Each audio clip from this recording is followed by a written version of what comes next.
امام نے کہا 3313. اسے کہا تو کیا سمجھتا ہے میں گنواؤں گا؟ نہیں میں گنواؤں گا.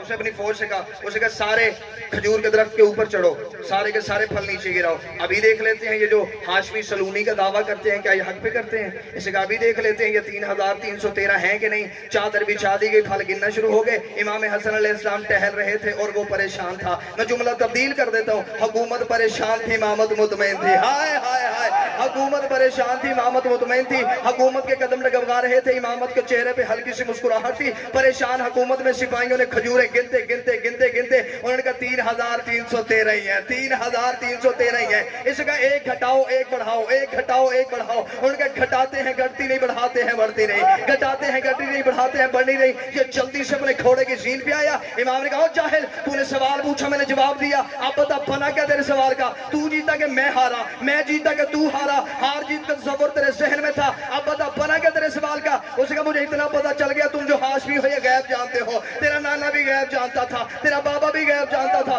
تو بھی غیب جانتا ہے. امام نے کہا او جاہل واپس آ, اتنا یاد رکھ یہ میں نے غیب سے نہیں بتایا, میں نے کہا یہ ہو گئی. امام نے یہ میں نے غیب سے نہیں بتایا, میں نے کہا یہ ہو گئی. کیونکہ ہم جو کہتے ہیں وہ ہو جاتا ہے, ہمارے لہجے میں کون بولتا ہے. ایک خطبہ پڑھنا چاہتا ہوں بی بی عالیہ کا. بسم اللہ. 18 بیٹے ہیں علی کے, لیکن لہجہ علی والا عالیہ کے پاس ہے. بھری پڑی ہیں ہماری کتابیں بی بی عالیہ کے فضائل سے, جو ممبر سے پڑھے ہی نہیں گئے. میں فضائل کے رنگ میں بی بی عالیہ کا خطبہ پڑھنا چاہتا ہوں. دربار ہے ملعون کا, بازار بھی ملعون کا, سامنے تخت پہ بیٹھا یہ اعلان تھی. 36 ملکوں کے سفیر اس کے سامنے بیٹھے ہیں. 36 ملکوں کے سفیروں نے کہا یزید آخر تیری مجبوری کیا تھی, تو نے اپنے ہی نبی کے بیٹے کو قتل کر دیا, جس کا تو کلمہ پڑھتا تھا اسی کے بیٹے کو قتل کیوں کیا؟ 36 ملکوں کے سفیروں کو مطمئن کرنے کے لیے یزید نے کہا حسین میرے اختیار کو نہیں مانتا تھا, یہ اختیار جس پہ میں قائم ہوں یہ حسین, یہ مجھے اللہ نے دیے تھے. میں نے حسین کو سمجھایا, حسین نہ مانا, میں نے کربلا میں لا کے حسین کو قتل کر دیا. اتنا جملہ کہنا تھا یا کڑیوں میں سے قرآن کی آیت اٹھی. بی بی نے یوں مخاطب ہو کے کہا, بی بی نے کہا یزید میں تجھ سے کچھ بات کرنا چاہتی ہوں, لیکن تیرے دربار میں ہے یہ روشن دان, ان سے آ رہی ہے ہوا, تھوڑی دیر کے لیے ہوا تو روک. اتنا جملہ کہنا تھا. اسے کہا علی کی بیٹی میں یہ ہوا نہیں روک سکتا, میں یہ ہوا نہیں روک سکتا. علی کی بیٹی مسکرا کے کہتی یزید کہاں گیا تیرا اختیار؟ جو بول سکے وہ رحمت فرمائے. بی بی نے کہا کہاں گیا تیرا اختیار؟ چل ایسے کر, تیرے دربار میں کھڑے ہیں گھوڑے, وہ بار بار اپنے پاؤں اٹھا رکھ رہے ہیں, دربار میں ہے ٹاپوں کا شور, تھوڑی دیر کے لیے یہ شور روک, میں تجھ سے کچھ بات کروں. اسے کہا علی کی بیٹی میں ان گھوڑوں کے سموں کو نہیں روک سکتا, میں ان گھوڑوں کے سموں کو نہیں روک سکتا, میں ان گھوڑوں کے سموں کو نہیں روک سکتا. علی کی بیٹی 2 قدم آگے بڑھی, بی بی 2 قدم آگے بڑھ کے کہتی یزید اب تیرے جانور بھی تیرے اختیار میں نہیں. بی بی نے کہا یزید اب تیرے جانور بھی تیرے اختیار میں نہیں. چل ایسے کر, گھوڑا تو پھر بھی سرکش ہوتا ہے, تیرے دربار میں کھڑے ہیں اونٹ, اونٹوں کی گردنوں میں ہیں گھنٹیاں, وہ بار بار اپنی گردن کو حرکت دیتے ہیں, گھنٹیوں سے پیدا ہوتا ہے شور. تھوڑی دیر کے لیے شور روک, میں تجھ سے کچھ بات کروں. اسے کہا علی کی بیٹی بار بار وہی بات کرتی, کبھی کبھی گھوڑوں کے سموں کو روک, کبھی کبھی اونٹوں کی گردنوں کو روک, کبھی کبھی روشن دان سے ہوا روک. تجھے نہیں پتا یہ طاقت بشریت سے باہر ہے, میں انسان ہو کے ہوا کیسے روکوں, میں انسان ہو کے گھوڑوں کے سموں کو کیسے روکوں, میں انسان ہو کے اونٹوں کی گردنوں کو کیسے روکوں. علی کی بیٹی جلال میں کہتی یزید یہ تیرے اختیار تھے, اب میں تجھے اپنے اختیار دکھاؤں. یہ کہہ کے بی بی نے کہا اسکت چپ, خاموش ہو جاؤ. اتنا کہنا تھا یہ ہوا رک گئی. جس گھوڑے کا پاؤں اوپر تھا اس کا نیچے نہیں آیا, جس اونٹ کی گردن ہلی تھی اس میں چمبش نہ آئی, جس فوجی کی آنکھ کھلی تھی اس کی بات نہ ہوئی, جس کا پاؤں اوپر تھا اس کا نیچے نہیں آیا. جب یزید کا پورا دربار پتھر کا ہوا, علی کی بیٹی نے انگلی کا اشارہ کیا, یزید کے ناپاک بدن میں اس کی روح واپس آئی, یزید کے بدن میں پسینہ آیا. اسے کہا علی کی بیٹی کیا کر دیا میرے دربار میں, تو نے باپ کی طرح معجزہ دکھا دیا, یہ تو نے کیا کیا؟ علی کی بیٹی جلال میں کہتی یزید اب بتا, کہتی تو ہے یا ہم ہے؟ بی بی نے کہا بتا, کہتی تو یا ہم؟ اس نے آنکھ کا اشارہ کیا اپنے درباری مؤذن کو, مؤذن اٹھ کے کھڑا ہوا, اس نے دربار کے کونے میں جا کے اونچی آواز میں اذان دینی شروع کر دی. تاکہ علی کی بیٹی کی باتیں 36 ملکوں کے سفیر نہ سن سکے، علی کی بیٹی کا خطبہ مکمل نہ ہو سکے۔ انہوں نے کہا علی کی بیٹی ہے، یہ ہوا روک سکتی ہے، گھوڑوں کو سنگوں کو روک سکتی ہے، اونٹوں کی گردنوں کو روک سکتی ہے، لیکن یہ بیٹی جو علی کی ہے یہ اذان نہیں روکے گی، یہ اذان نہیں روکے گی۔ ادھر مؤذن اشہد ان محمد رسول اللہ پہ آیا، بی بی نے ہاتھ کا اشارہ کیا یا مؤذن کے لب بند ہوئے، بی بی نے کہا یزید لشکر تیرا، فوجی تیرے، مفتی تیرے، دربار تیرا، تخت تیرا، اگر تجھ میں اتنی طاقت ہے اپنے مؤذن سے کہہ اذان میں سے میرے نانے کا نام نکال کے تیرے نانے کا نام لے، میرے نانے کا نام نکال کے تیرے نانے کا نام لے۔ اس کا میں بی بی ایسا نہیں کر سکتا۔ بی بی نے کہا پھر ماننا ہم درود والے ہیں، تو اللہ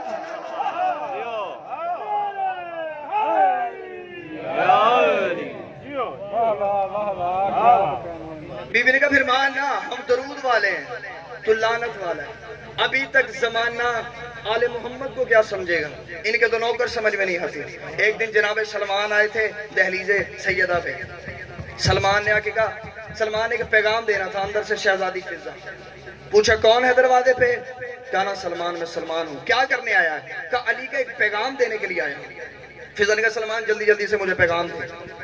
سلمان نے کہا سن فضہ، میں جب بھی دہلیز سیدہ پہ آتا ہوں تیرے لہجے میں روب کیوں ہوتا ہے، تیرے لہجے میں برتری کیوں ہوتی ہے؟ آخر کون سی ایسی فضیلت ہے جو تیرے پاس ہے میرے پاس نہیں؟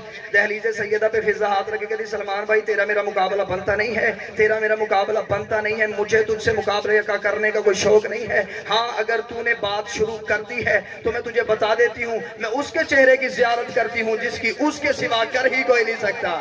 ہائے ہائے میں سیدہ کے چہرے کی کاریاں ہوں۔ سلمان نے کہا اچھا فضہ یہ فضیلت، چل میں چاہتا ہوں جیسے یہاں پہ اکٹھے رہتے ہیں وہاں بھی اکٹھے رہیں۔ فضہ نے کہا کہاں؟ کہنے لگا جنت میں۔ کہ تو نے جنت میں جانا ہے؟ میں رہتی ہوں۔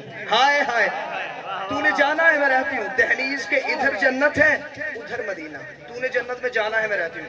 ہاں سلمان اگر تو اس جنت کی بات کرتا ہے اس میں بھی میں تجھ سے پہلے جاؤں گا۔ دیکھے گا تو مجھ سے پہلے جائے گی تو ٹھیک ہے، جا کے آج میں بھی مولا امیر المومنین کے پاؤں پکڑ لیتا ہوں، کہتا ہوں مولا کرم کریں، ترس کریں، رحم کریں، اتنا تو شرف بڑھا دیں کہ میں فضل سے پہلے چلا جاؤں۔ دیکھے گا کس سے جا کے سفارش کروائے گا؟ علی سے۔ ان کے قدموں پہ ہاتھ رکھ کے درود و سلام پڑھنا اور بتا دینا ان سے بھی پہلے۔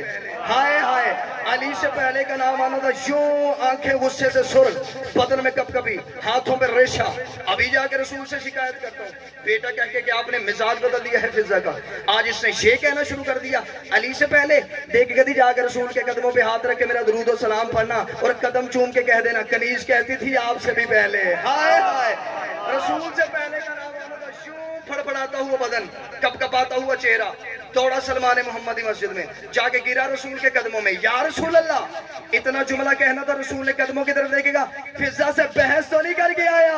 ہائے ہائے فضہ سے بحث تو نہیں کر کے آیا؟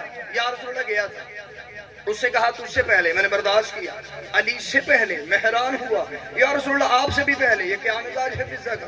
میں بھی تو ایمان کے 10ویں درجے پہ ہوں، مجھے بھی تو شہنشاہ نوکری کا اعزاز بخشتے ہیں، یہ ایسی باتیں کیوں کرتی ہے فضہ؟ میں نے تو کبھی ایسی باتیں کی نہیں، حد ہو گئی ہے، وہ بھی آپ کی دہلیز پہ نوکری کرتی ہے، میں بھی آپ کی دہلیز پہ نوکری کرتا ہوں۔ رسول نے یوں سلمان کا ہاتھ پکڑا، دہلیز سیدہ پہ آگئے، رسول نے سلمان کا ہاتھ پکڑا، دہلیز سیدہ پہ آگئے، ادھر فضہ کو بٹھایا، ادھر سلمان کو بٹھایا، رسول درمیان میں کھڑے ہو گئے، رسول کے ایک پاؤں پہ سلمان کا ہاتھ، دوسرے پہ فضہ کا۔ رسول نے کہا فضہ کیا کہا تو نے سلمان سے؟ فضہ مسکرا کے کہتی آپ کو تو پتہ ہے میں وہی بولتی ہوں یا وہ بولتا ہے یا آپ بولتے ہیں؟ ہائے ہائے یا وہ بولتا ہے یا آپ بولتے ہیں؟ یا رسول اللہ پچھلے جمعہ کا خطبہ تھا، مدینے کی مسجد تھی، آپ نے ممبر پہ بیٹھ کے خطبہ ارشاد فرمایا تھا، حسن شہنشاہ نے آپ سے سنا تھا، حسن شہنشاہ نے آگے شہزادی کو سنایا تھا، شہزادی نے مجھے رات کے اندھیرے میں بیٹھ کے سنایا تھا، یا رسول اللہ آپ نے پچھلے جمعے کے خطبے میں ارشاد فرمایا تھا قیامت کا میدان ہوگا، نفس نفسی کا عالم ہوگا، ہر ایک امتی اپنے مال تولنے کے بعد جنت میں جانے کا انتظار کر رہا ہوگا، ہر ایک امتی انتظار کرے گا کب میرا نبی ہے مجھے جنت میں لے کے جائے۔ 1.25 لاکھ نبیوں کا انتظار امتیں کر رہی ہوگی، 1.25 لاکھ انبیاء انتظار کریں گے جب تک سید الانبیاء، سردار الانبیاء، ختم الانبیاء نہ آئے ہم جنت کے دروازے پہ نہیں جا سکتے۔ اور آپ ہی نے فرمایا تھا جب میں نبی میدان محشر میں آؤں گا میں انتظار کروں گا جب تک میری بیٹی زہرا نہ آئے گی میں جنت کے دروازے کو نہیں کھولوں گا۔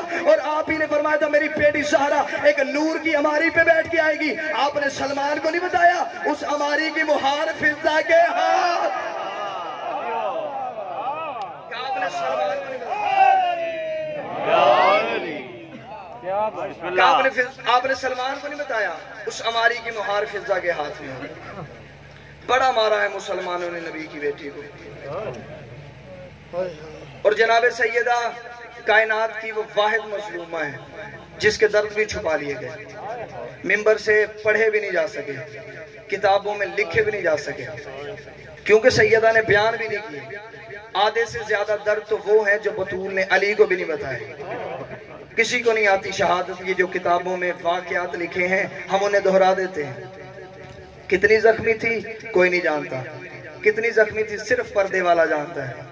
مجھے عزت زہرا کی قسم ہے، میں نے جملہ کہا کہ آدھے سے زیادہ درد بطول نے علی کو بھی نہیں بتایا، جو بندے ابھی تک نہیں رو سکے۔ مجھے عزت علی کی قسم ہے، علی ساری رات حجرے کا پردہ اٹھا کے چھپ چھپ کے زہرا کو دیکھتے تھے۔ علی ساری رات بطول کو دیکھنے کے بعد اپنی اولاد کو اٹھاتے، گھر کے کونے میں لے کے جاتے، بیٹوں کا ماتھا چومتے، بیٹیوں کی کلائیاں چومتے اور رو کے کہتے مجھے بتاؤ تمہاری ماں کتنی زخمی ہے، مجھے بتاؤ تمہاری ماں کے کہاں کہاں تکلیف ہوتی ہے، مجھے بتاؤ تمہاری ماں کو کون کون سی درد ستاتی ہے۔ ایک دن حسن نے داڑھی چوم کے کہا بابا آپ جو چھپ چھپ کے ہم سے ہماری ماں کے مسائل پوچھتے ہیں، بابا آپ فاتح خیبر ہیں، آپ شیر خدا ہیں، اگر میں آپ کو اپنی ماں کا درد بتاؤں برداشت کریں گے؟